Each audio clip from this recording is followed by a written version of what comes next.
What's up everyone, John Rettinger from Techno Buffalo here with a full review for you of the Motorola Droid 3. If T-Mobile's G1 ushered us into the Android era, Verizon's original Droid brought it to the mainstream, so the Droid name has a long legacy of bringing some of the best Android phones out there. Let's go ahead and see if its third iteration is the charm.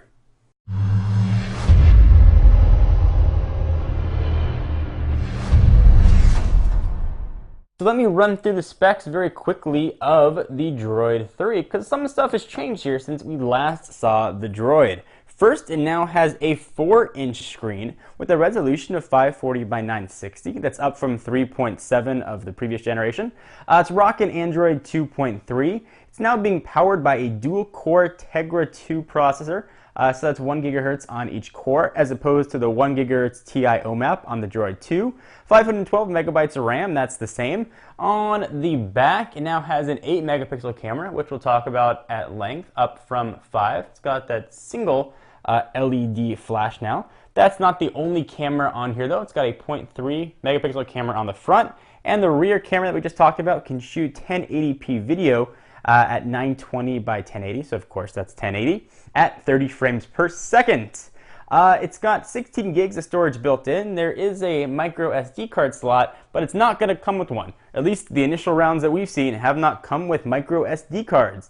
All this extra package comes a little bit of a weight. It's 6.49 ounces, or 184 grams, up from the 5.96 ounces, or 168 grams, from the Droid 1. Alright, all that spec business aside, now let's get to the phone review. If you watch all the videos that I do on phones, I always start out with call quality. Doesn't matter what the thing has, if it's not good making phone calls, it's not going to be any use to you.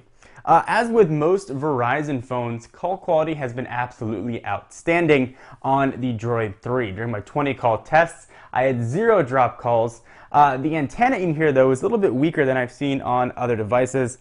Generally I'm getting 5 solid bars everywhere I go. Here I saw that drop down 1 to 2 bars. Now certainly using bars as the only be-all metric for signal strength is not always 100% accurate, but certainly here in this case, it looks like that's something you want to keep in mind. If you're in a fringe Verizon area, you might want to try the phone first before you bring it home. But if you're blanketed with coverage, won't be an issue. Speaker quality is actually quite loud here through that grill on the back. So if you're relying on speakerphone, you're not going to have much of a problem.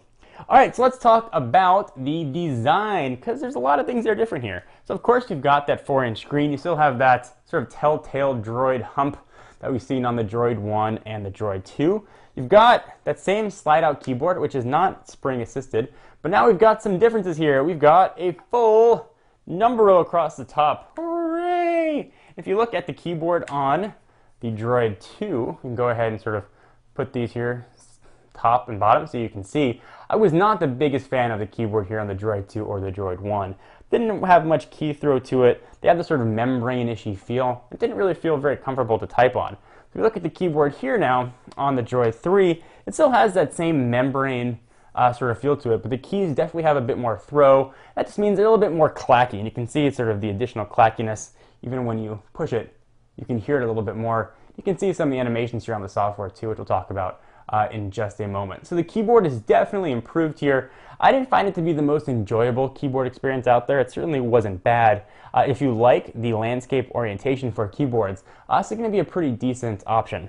Although useless to me is this 4-way navigation. Certainly it's better than what we saw on the Droid 1, but too tough to type on, in my opinion. You're mostly going to do your navigation with your finger. So here's the keyboard.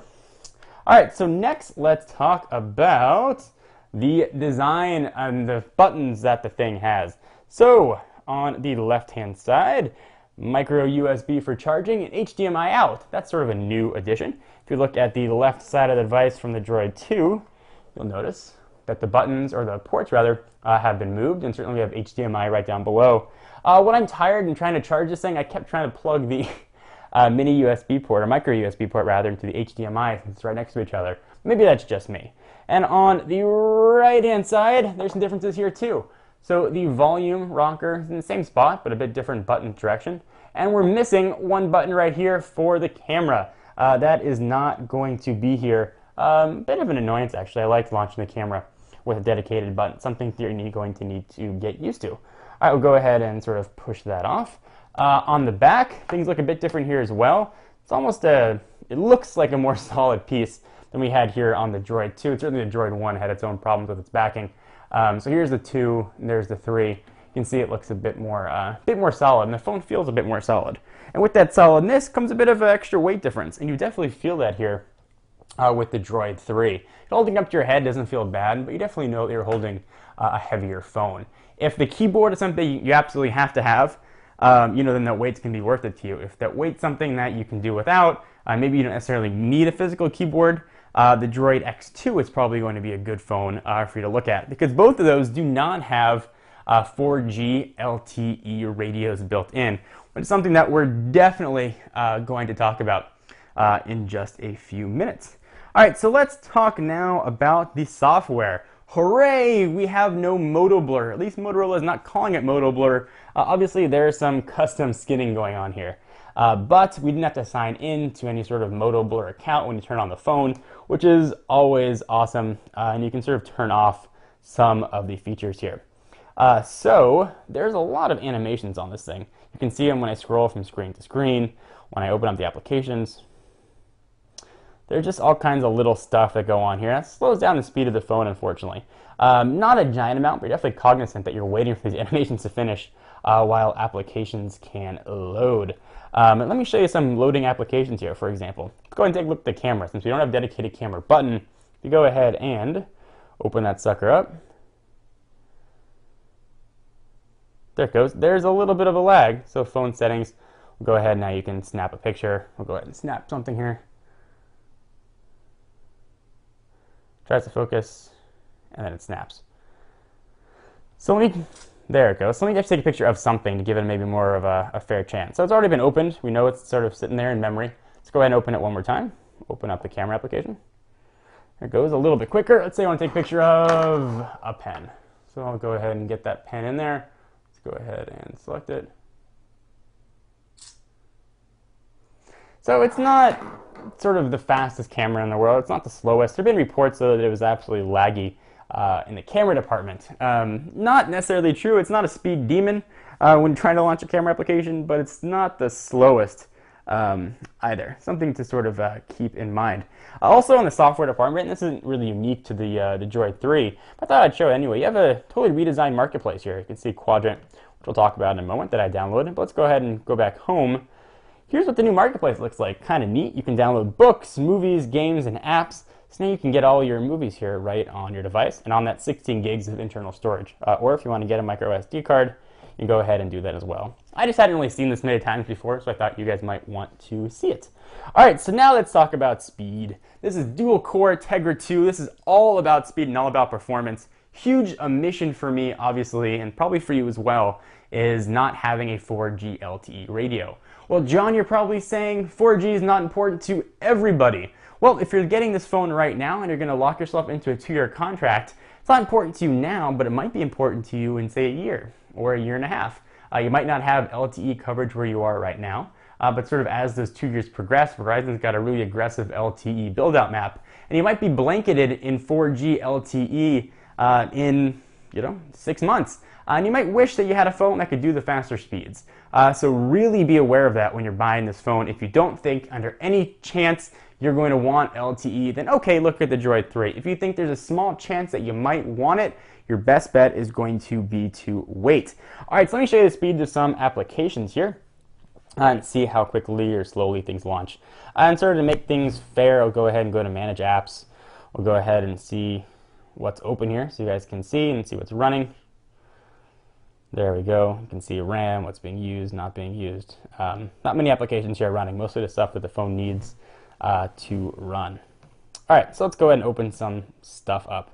And open things that I haven't opened before. Let's go ahead and try something like books. Boom. Synchronization turned off. We'll go ahead and keep that turned off. So books opened relatively quickly. Try opening it again now it's been sort of stored. Fast. Let's go ahead and open, see what else we got here. Let's go ahead and open Google Maps navigation. So we can ask me for that stuff. but it opens pretty quickly. As is true with most Tegra 2 devices I've seen, things open very, very, very fast. But how does it benchmark? If you're getting a dual-core phone, you obviously care about speed. Benchmark certainly isn't the end-all, be-all, and Quadrant, which is the one I use to test, might not be the most accurate testing in your book, but it is consistent with how I test all of my phones. On the Quadrant score on this particular phone is 1,670. So by no means setting the world on fire with its dual-core speed. So definitely another thing to keep in mind. All right, let's go and take a look at the browser since we're talking about speed. One of the gripes I've had in the past with some Android phones is that the browser's been a bit slow. Not necessarily slow to load, but slow with panning and slow with pinching and zooming. So we've got Techno Buffalo here. We'll go ahead and I'll do a refresh. It's connected to Wi-Fi, and of course it's been loaded up here in the past. This isn't necessarily a browser speed test of my Wi-Fi network. I just want to show you that it's sort of a fresh load. All right, so you can go ahead and let it finish up here, and as it's loading, generally you should be able to scroll. And I am not able to do anything. There we go. So now I can do my scrolling, and I don't have any of that checkerboard pattern as I scroll along, which is nice. And pinch to zoom here is very, very smooth. And really modern Android devices have had much quicker pinch to zoom. Seriously, as I mentioned how smooth it is, it seems to be slowing down. So flash is turned on, so it certainly accounts for a bit of the slowdown. Go ahead and you can see what that looks like. On and off. So even with flash turned on, it's not bad. With flash turned off, you're going to get certainly improved battery life, which we'll talk about, and you'll get a little smoother pinch to zoom. But take my word for it here that it is very smooth and handles pretty well here on the screen. Rotation times, if I go ahead and get on its side to rotate, there we go. Not so fast. Just rotate. You have to ask it nicely, and it'll do its little rotation for you. Battery. Oh, Tegra 2. And your battery. It is a 1,540 milliamp hour battery life, and you can guess what I'm going to say. Verizon says you're going to get 9.6 hours of talk time and 300 hours of standby time. Pshaw, I say to that. Pshaw. If you want to get this phone, you're definitely going to want to get either the inductive charging back for it, so you can just plop it on something, or plop it on those charging pads and let it charge. You're going to want to get an extra battery or carry a cord with you because battery life, not so good. Let me give you a synopsis of my usage, and maybe yours might vary. I've got 2 Gmail accounts, checking and pulling stuff in every 30 minutes, generally making about 2 hours of phone calls, connected to Bluetooth in my car for about, say, 2.5 to 3 hours per day. Pretty heavy internet browsing. This phone was dead as a doornail come about 3:30. So if you don't use your phone that much, maybe you might get through a full day, but definitely don't think you're going to get through a full day or even 2 days without having to charge this phone, because it just ain't going to happen. So do I recommend this phone? There's nothing bad about the phone. There's nothing screaming saying, oh, you shouldn't get this, you shouldn't get this, you shouldn't get this. But there's not a lot screaming that says you should get this phone. Verizon's got a really outstanding lineup of Android phones, and they have an outstanding lineup of Android phones even coming out.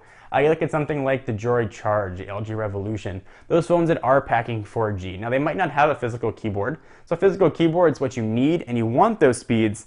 This is going to be a decent choice. Physical keyboard is what you want, but you don't necessarily have to have the dual core. You might want to look at something like the Droid Pro. You're going to get a smaller package, and you're still going to get that same keyboard. If your heart is set on this phone, your heart's set on the phone for a reason. It's going to be probably difficult to dissuade you. But you might want to wait until the Droid Bionic comes out. At least take a look at it, see if it's going to be worth it to you. That you're going to get dual core, and you're going to get 4G LTE. It's really not going to have a full physical keyboard. And as I mentioned, the keyboard here is not necessarily the best keyboard I've ever used. It's usable. And I know I get a lot of flack for this, but something like the HTC Status here has an incredible keyboard. Keyboard's about as usable as the BlackBerry Bold 9780, and the BlackBerry Torch and the rest of the BlackBerry lineup. So it's usable, it's fine. For my money, I prefer a keyboard in the portrait orientation, but that's a personal preference. So the phone's blah. It does what you expect it to do. It doesn't do it overly well, it doesn't do it overly bad. It just sort of works. If you want a phone that's just going to work, or you want to get your mom or dad a phone, decent choice. So that was a little bit of a wishy-washy type review for you. Anyway, guys, hope you enjoyed. I am John Rettinger from Techno Buffalo. Leave all your questions down below or things you want to see about the Droid 3. We'll be doing some head-to-head with other dual-core phones and non-dual-core phones to help you make your best phone buying choice. I am John Rettinger from Techno Buffalo, and I'll see you in the next video. Bye-bye.